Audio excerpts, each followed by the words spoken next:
మీ అందరి దయ వలన మన ఆంధ్ర ప్రజల దయ వలన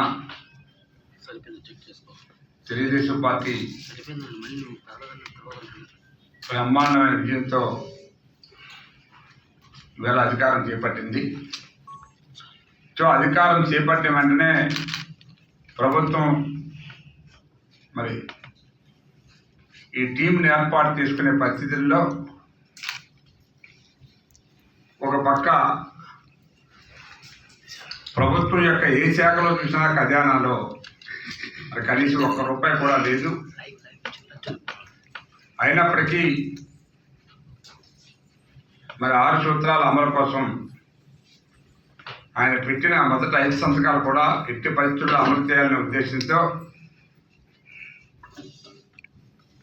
మీకు తెలుసు గత నెల 1వ తారీఖున జీతాలతో పాటు పెండింగ్ పెన్షన్లతో పాటు ఆ నెల ఇవ్వాల్సిన పెన్షన్ పూర్తిగా ₹7,000 ఒక్కొక్క వ్యక్తికి ఇవ్వడం, వికలాంగులకి పూర్తిగా వికలాంగులైతే 15,000, మామూలుగా అయితే 10,000, ఇవన్నీ కూడా సకాలంలో అందించి ప్రభుత్వం మేము వాలంటరీ వ్యవస్థ సచివాలయం వ్యవస్థతోటే అవన్నీ కూడా సాధ్యపడినది, మీరు ఎవరు చేయలేని పని ఇది మేము చేసామని చెప్పుకునే వైసీపీ ప్రభుత్వం వాళ్ళకి కళ్ళు తిరిగేటట్టు చంద్రబాబు నాయుడు గారు 1వ తారీఖున సాయంత్రానికి 98% పెన్షన్ అందించేస్తారు. కనీసం 95% పెన్షన్లు ఒకే రోజు రాష్ట్రం అంతా కూడా పంపిణీ చేయడం జరిగింది. ఇది ఎందుకు చెప్తున్నానంటే ప్రభుత్వానికి ఎన్ని ఇబ్బందులు ఉన్నప్పటికీ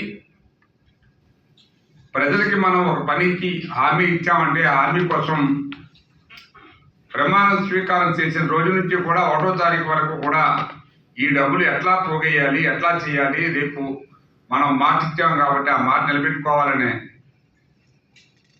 ఒక సదుద్దేశంతో చంద్రబాబు నాయుడు గారు ఈ ఉమ్మడి ప్రభుత్వం సకాలంలో అవన్నీ చేయగలిగింది. మరి నేను మాట తప్పను మడవ తిప్పనని మహానుభావుడు ఏ రోజైనా 1వ తారీఖున ఈ 5 సంవత్సరాల్లో ఉద్యోగస్తులకు జీతాలు ఇచ్చాడా?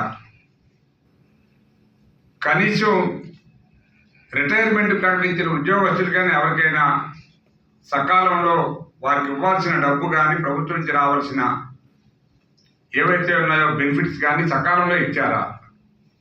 ఇవన్నీ ఒకసారి మనం వెనక్కి తిరిగి చూసుకుంటే ఏం చెప్పాడో ఏం పరిపాలించాడో ప్రజలకి అర్థమైంది. కాబట్టి అదేదో చెప్తారు, సామెత చెప్పినట్లు మనం చాలా సందర్భాల్లో మాట్లాడుకున్నాం, ఈ పార్టీని బంగాళాఖాతంలో కలిపే రోజు వస్తుంది ప్రజలు అని.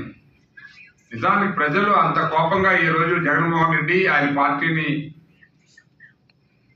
బంగాళాఖాతంలో కన్నా లోతుగా ఉంటే అంత లోతులో పాచినా కూడా ఇక సిగ్గు లేకుండా ఇంకా నెల కూడా అవ్వలేదు, 40 రోజులు కూడా అవ్వలేదు ప్రభుత్వం ఏర్పాటు చేసి అప్పుడే అలా అక్కడ మోసం జరిగింది, ఇక్కడ మోసం జరిగింది. ఇంకా వీళ్ళ భాగోతాలు ఏమిటి, వీళ్ళ అకౌంట్లు ఏమిటి, వీళ్ళు ఎంత డబ్బు తిన్నారు, ఈ ప్రభుత్వంలో ఉన్న శాఖలు ఎన్ని, శాఖల యొక్క అకౌంట్లు ఎన్ని, ఇవన్నీ వెరిఫై చేయడానికే చాలా టైం పడుతుంది. అటువంటిది మూర్ఖులు ఇంకా 40 రోజులు అవ్వకముందే అక్కడ అది ఇక్కడ ఇది జరగలేదని చెప్పడం అనేది ఇది చాలా హాస్యాస్పదం. మరి నిజంగా వాళ్ళకి పరిపాలన మీద ఎంత అవగాహన ఉందో దీన్ని బట్టే అర్థమవుతుంది.